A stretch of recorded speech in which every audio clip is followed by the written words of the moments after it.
Good evening, Commanders. Dream Reaver 23 here, and today we're going to be doing something a little bit different. On the last video that I put up for the trade report for February 18th, 2017, as you can see here, Harley Harden actually asked, what search parameters do you use for EDDB?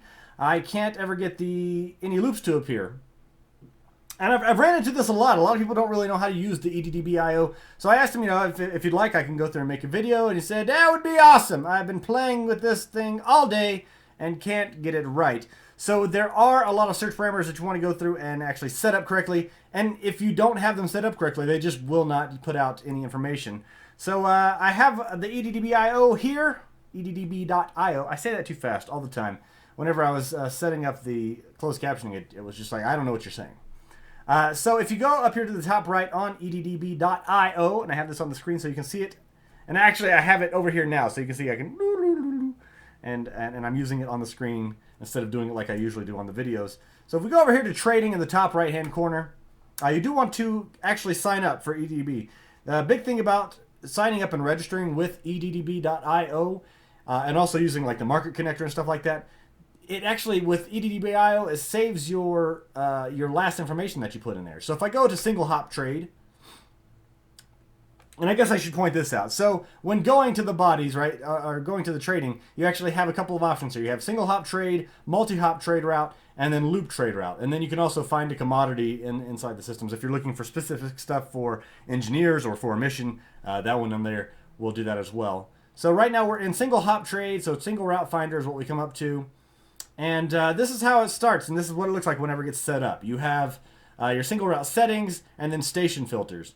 On the settings, we have implicit commodities and then ignored commodities. So if you want to look for something specifically to trade, if you wanted to do medical diagnostic equipment because that's where you're going to make your money, then you would just go in here, click right here and put in medical and spell it right. That's probably the biggest thing. Start typing in and then click. Click OK. Now it's going to make sure that all routes are for medical diagnostic equipment, or at least have medical diagnostic equipment to where they're linking through. We don't want to do that, so we're going to go through and hit the X, or you can hit clear, click OK.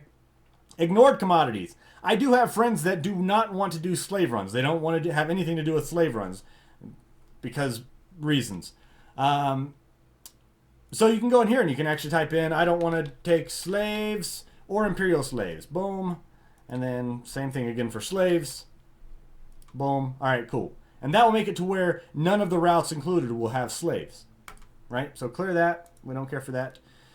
Max hop distance. This is one of yours that you're going to want to look at. Right? So there are a couple ways to think about this.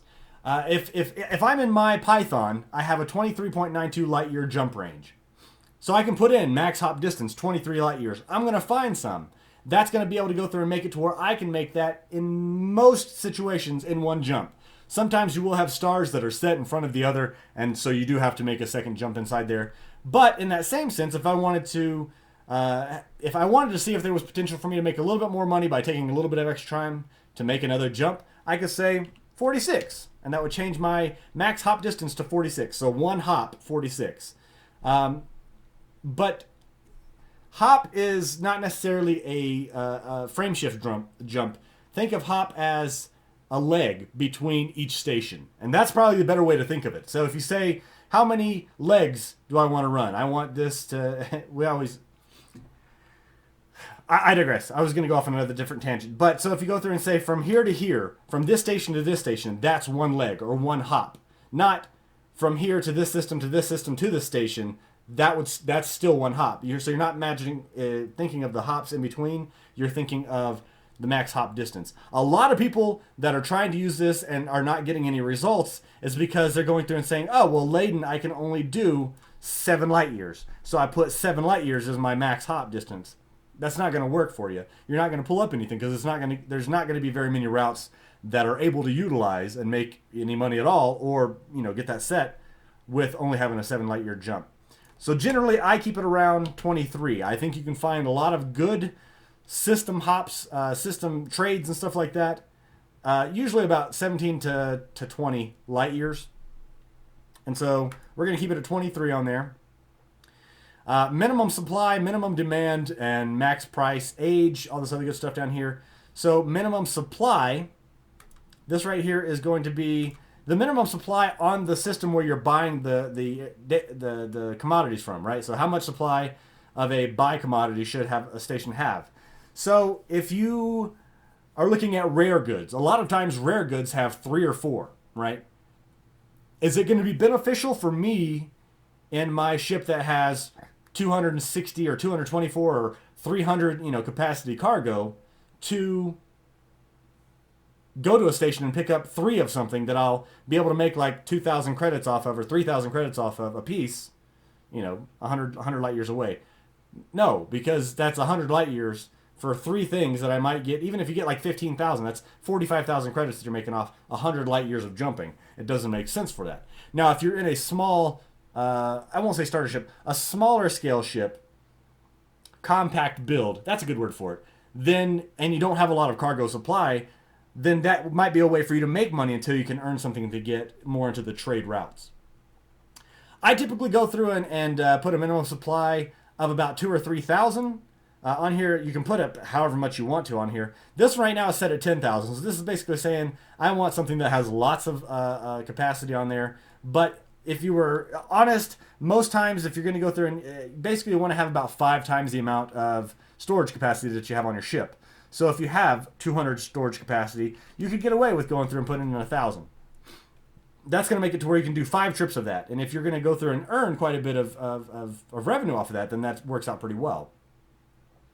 Minimum demand, for anything other than slaves, you want this to be rather high.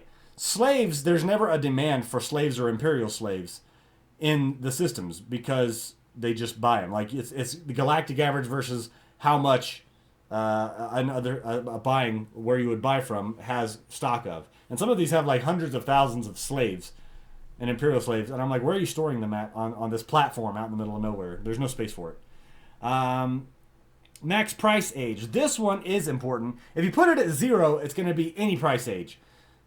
The problem is with that is that a lot of times these prices and everything like that update overnight. So typically I put 1. 1 day is the maximum age I want to have anything. So if it's more than 24 hours, it will not show here. So we will put it at 1. You can't put it on anything in between for some reason. Cargo capacity. On this one you can say on my Type 7 that I used to have, I had 280 tons of cargo capacity. I think I actually have, no, I used to have 216, I think, 208. On my Python, I have 280 tons cargo capacity. So basically put in your cargo capacity. It says how much do you have that you can use to store stuff. And it's going to put out your information on here. Available credits, 10 million. Whatever you have available to spend, if you only have 1 million credits that you can put towards supplies, then that's all you have. But make sure you guys are also including in there, if I get blown up out in the middle of fucking space, am I going to be able to purchase my ship back, or I'm going to be starting all the way from scratch? So always keep that in mind. I have excess, not a crazy amount of excess. I'm not, the richest in the galaxy by far, but I can go through and commit 10 million credits to purchasing cargo. You're going to find that's going to run a little bit higher whenever you're looking at buying things like the medical diagnostic equipment, because I think those things are like 3,000 or 4,000 credits a piece. So to buy 200 or 400 of those or 300 of those, whatever it is, it can get expensive. Over here on your right side, you have your station filters. So government, you can say, hey, I only want to do stuff that is with communist governments or cooperative governments, democracies, dictatorships, blah, blah, blah, blah, blah. Allegiance, whoever your allegiance to, so if it's to the Empire, Federation, Independent, so you can actually limit these out. That can help with missions and stuff like that, or if you are part of the power play system, you can go down here with powers as well. State, what kind of state do you want the system to be in? Civil unrest, boom, bust. Other things, I don't really use a lot of these. No permit systems, I do use this one because this right here, basically, if you hold over any of these, it'll actually say. But a no permit system says to not add permit systems. So systems that you have to have an implicit permit to be able to get into that system, then you don't want to include those because that's a very specific niche, if you want to do that. Landing pad size. This one is important. If you are using a large ship that requires a large docking pad, for you to land on, then you want to go through and click large. Basically, in this one, it has large or any. Any is medium or small, it doesn't matter. But if you only have large that you can do, you want to make sure this is clicked, because if not, it's going to give you information that's not useful to you at all. So on this one, we'll put large just to see what that is. Distance. This is not distance between jumps. This is distance from the star to the port. Right, and it actually, if you hover over it again, maximum distance in between the arrival point and the station. Typically, I go through and say nothing further out than 1,000 light seconds. If it's further than 1,000 light seconds, why am I going to even bother with it? So we'll put 1,000 light seconds on there. I always include planetary because a lot of times the people that are willing to buy this stuff for a higher value are planetary systems. Some people don't like to go onto the planets. If I can avoid it and still get, just as much money without going to a planetary system, I will totally do that. But sometimes you'll see an extra 200 or 300 credits per ton just for dropping it off to a planetary system. Now, if you only have 10 tons, it doesn't seem like much, but that's even that alone. If you got 300 extra credits per ton and you have 10 slots that you're holding, that's an extra 3,000 credits for that run. Now, extrapolate that out into 280. That's a lot more. 84,000 credits. An additional 84,000 credits. Is that right? I think so. Yep. No, 840,000 credits. Nah, that can't be right. Anyways, regardless, you earn more money. So if it's worthwhile, definitely do that. And then, as we said before, powers that can go through and be like, I only want to deliver stuff for Li Yang Rui or Felicia Winters because I think she's cute or whatever the reason is. Buy from station and buy from systems, sell to systems. One of these has to be set. So if you are in, we'll go to Cuppanook. Click it in, wait till this loads up, and then click that through. If you don't do that, then it won't work. So we'll look at Cuppanook. We'll go to Celis Orbital.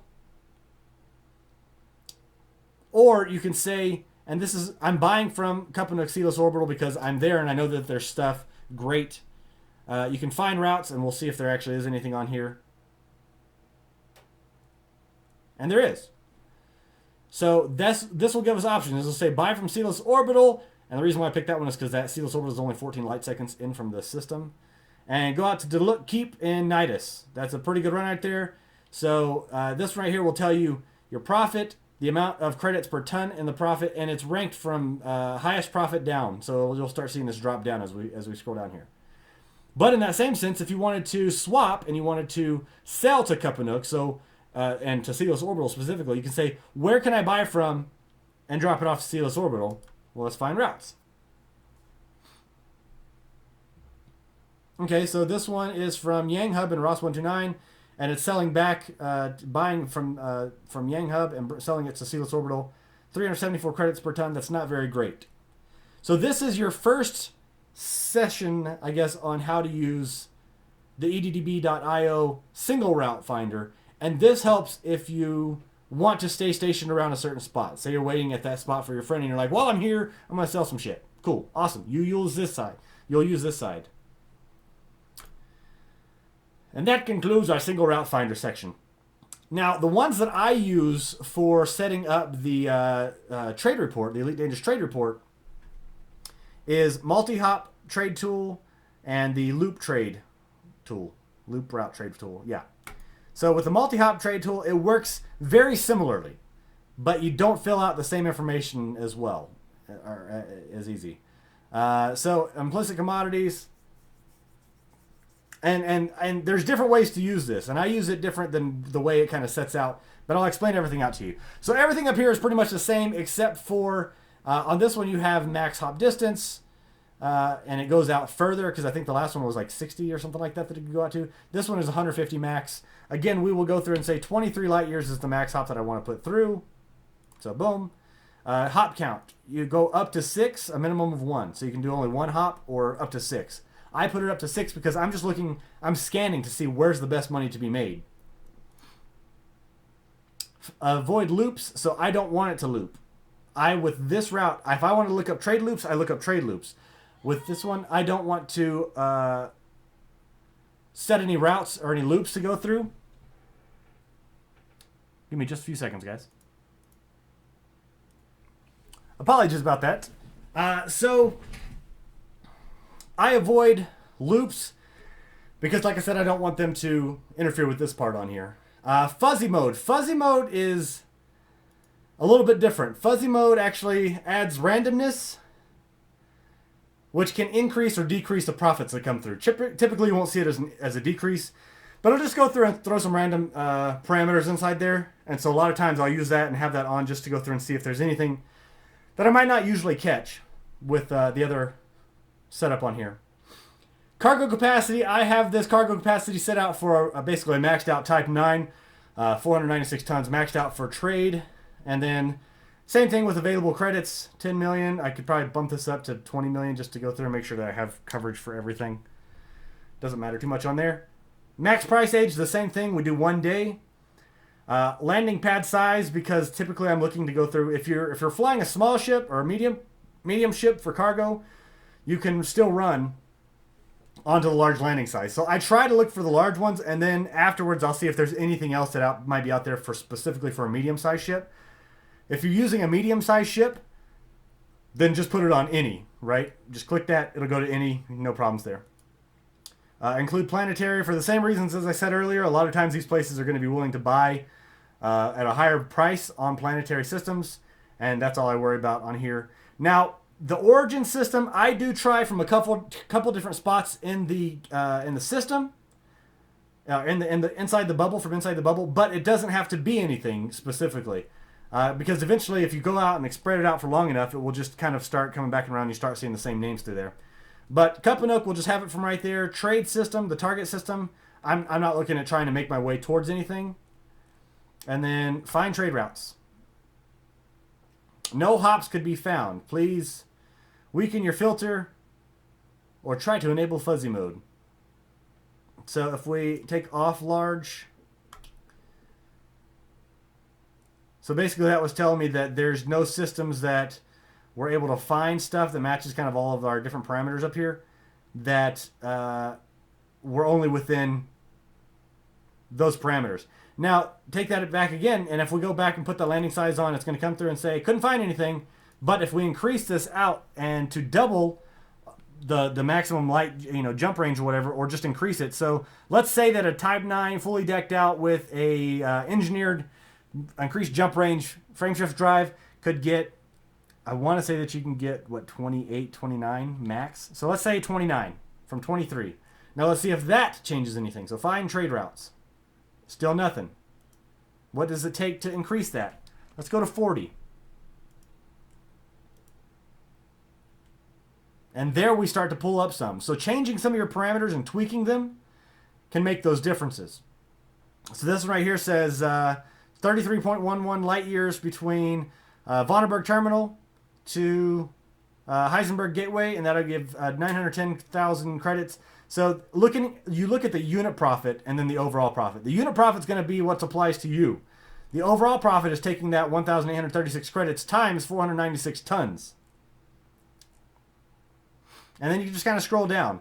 Now with this right here, we're looking at going from Kozaev Ring and Osphera to Wyndham Depot at LHS 3097. It tells us that it's a planetary landing, but they're paying it's a profit of 4,165 credits per ton. So that comes out to that large amount, the 2,065,840 credits. And then load more.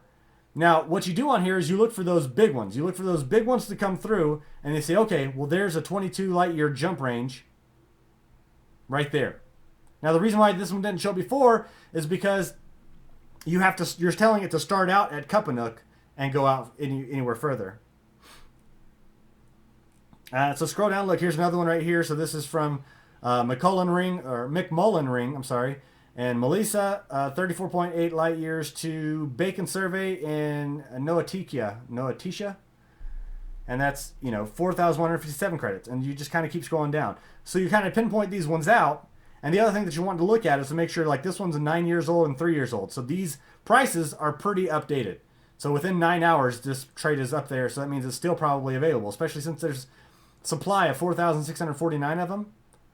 But in that same sense, using something like the Market Connector tool will allow you to go through and update all these prices whenever you dock at any station. So boom, I docked at a station. All those prices from that station are updated to the EDDB, so we see those live. You can see this one here is only 35 minutes old. That's why that system's beneficial. It helps out the community by going through and updating all these prices. So if you want other people to get into trading and think it's a really cool way of earning money and kind of exploring the galaxy, then yes, the Market Connector is a great spot on there. This one right here is a pretty good one. Alexandrov Arsenal, which I think this one actually was on the trade report just the other day. So this is medical diagnostic equipment. So you're buying from Jenner Hub to Alexandrov Arsenal, 4,487 credits per unit on there. But generally you see which ones we're looking at. So if you were to go through and actually make every single one of these hops and pick up, buy from here, sell to here, pick up and buy, sell, buy, sell, buy, sell, buy, sell, all the way through here, this one would profit you 16,781,168 credits. Now, the reason why I don't just post that is because some of these hops are only worth 165 credits per ton. And that's 37.97 light years in between that one and this one. So why, especially if you're in a Type 9 that's boosted out, that's going to be at a minimum 3 hops, 3 system jumps to get there. And then you have to, go all the way back here, 1,660 light seconds away, get into the system, dock with the port, which all this stuff takes time, especially in a Type 9. They're not very fast. And so I leave a lot of this stuff out. But that's generally how I set up for the single hop routes. And then being able to adjust that for medium ships and large ships and stuff like that as you will. Now, loop trade routes are a little bit of a different story. In the sense that loop trade routes, you're looking, the way it sorts it out is you say where you're at, and then you go through and put in your parameters. So this one, same thing with implicit and ignored commodities. Max hop distance. Now this one is not specifically looking for from here to here, here to here, here to here. It's just looking at a route. What can I make on this route? Minimum supply, minimum demand. Minimum supply plays a little bit more of an effect on this setup because you're going to want to make sure that with the minimum supply is that if you want to do that loop route for a little bit, you want to make sure they have that supply in stock. So I might want to go through and do that loop route 10 or 15 times or whatever it turns out to be. But if they only have 300, of the units of whatever you're picking up from either station, then it's not going to work out for you. Minimum demand, same thing, put it at 0. You're just basically looking to see what you can get the most profit out of, and that's what it will come up as. Max price age, same thing, 1 day. Minimum profit, this one right here is where it starts to be different. I don't want to, if it's less than 3,000 credits for the loop, don't show it to me. Result order and profit, or you can say distance to you. So what's close to me that I can still make a decent profit from? I keep it on profit because I'm looking at over across the bubble. What are we looking at on here? I do the same thing over here with distance. We can put that up to say, max 1,500 light seconds out. Include planetary, yes, and landing pad large. So go ahead and find loops. So basically this is searching through the bubble and it matches my criteria. So we got one right here, and this is the large to large, so I made sure to include large ships.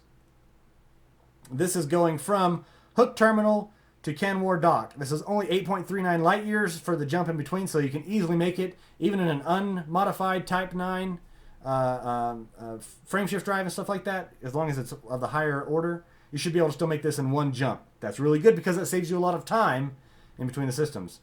Just a jump takes about, 40 seconds? Altogether between charging up your FTL or your frame shift drive, going through and locking on target, getting set 4, 3, 2, 1, and then going through the second. It takes about 40 seconds for each time. Time is money. Tells you how far out and how old these prices are. Loop routes, a lot of people use these in updates. So you can see this one was updated 12 minutes ago. So we know that according to 12 minutes ago, they're buying from Hook Terminal for 6,207 credits. They have a supply of 4,426 of them, and then they're delivering to Canwar Dock up to 14 minutes ago, and it's saying, boom, they have a high demand for it. They're selling for 7,277, and it breaks you down right here. It says your profit is 1,070 credits for the top part, and then 2,576 credits for the bottom one, which totals out to 3,646 credits per ton on a loop. What's the benefit for a loop versus a one-way route is really dependent on what you're looking at doing. I like trying to stay in a short boost range. If I go through and have to make 5 or 6 jumps on a single route hop for one way, and then I can like 2-jump it back or something like that, that might be beneficial. If I can get something that I might be 1 or 2 out on the loop route, and I know that consistently I can do that all day long, just sit there, boom, boom, boom, boom, boom, that might be more beneficial for me. Or if I'm sitting around in a certain area waiting for friends to come online or something like that, I don't get too far away from them, because it's quickly easy to go through and just be like, oh, I'm like 300 light years away from you. Where are you at? You know? Changing some different information on here. For my Python, I can go through and put in 23 light years for my max hop distance, because I can make that in a single route. Laden, I can make that in a single jump. So changing that, we move from 3,646 credits per loop to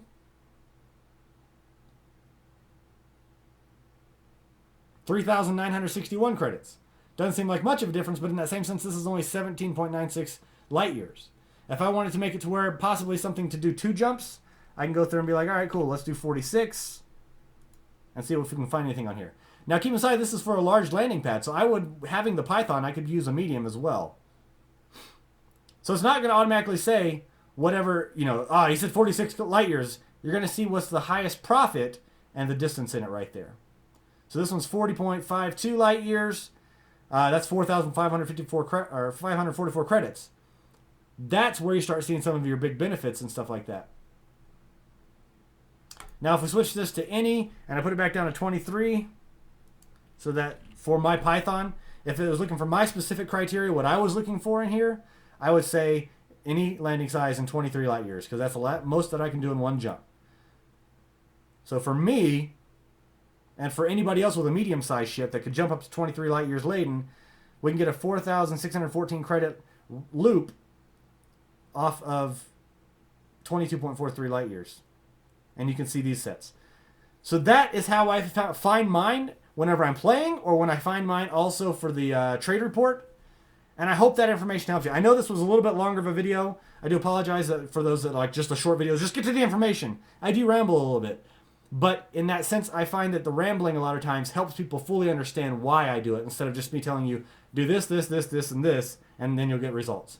Well, why do I use those results? Why do I put them in like this, this, this, this? What are the other ways that you can do it? For me, I learn better that way. And that's what I want to help you guys. I hope some of you guys at least learn that way. I can't be the only one that learns that way. But that's the information, guys. Like I said, I do hope that this helps you. Also, Harley, thank you so much for the comment and the question. I do appreciate the questions. And I hope that this information really helps you as well to better understand just how to use the EDDB. My same regular plug that I always do, the Elite Dangerous Market Connector. Elite Dangerous Market Connector.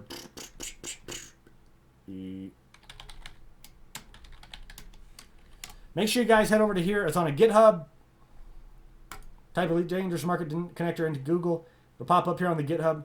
Get this thing set up. I know a lot of people don't like to use the Market Connector, or don't want to, because it requires your login and everything like that. It's basically connecting to your API and it's getting your API through Frontier development. Like, it's going through and actually as a part of an integral part of the system, just as a third party. A lot of people are nervous about that. I was nervous about it too whenever I first saw it, but it's a really, really good tool that does help out the community. There is no ill intent by the creators on here. I can remember a time whenever I first started playing this game that we didn't have the electronic database, Elite Dangerous database. We didn't have the trader net and stuff like that. And so the only way that you found stuff out for this information for trading and stuff like that was literally going to everyone, literally pulling out a spreadsheet or something like that, or a notepad, and writing down your prices of the stuff that you wanted to check. And either you had people that you would talk to in, well, not Discord at the time, but like TeamSpeak or these other, chats, and say, okay, what is this one at your system? Okay, what's the supply, what's the demand? And you would try to figure out to make these. That's how we used to have to do it. So this is a really great tool, and I do love the guys that have gone through this.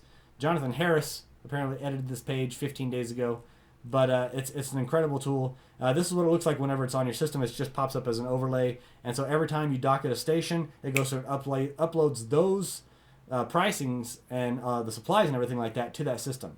It also can do other things like, output your ship to Coriolis or the ED shipyard, stuff like that. But it's got a lot of good information. I think I am done rambling at this point in time today. Thank you guys so much for enjoying the video. Until next time, this is Dreamweaver 23 reminding you to trade happy. And as always, fly safe, Commanders.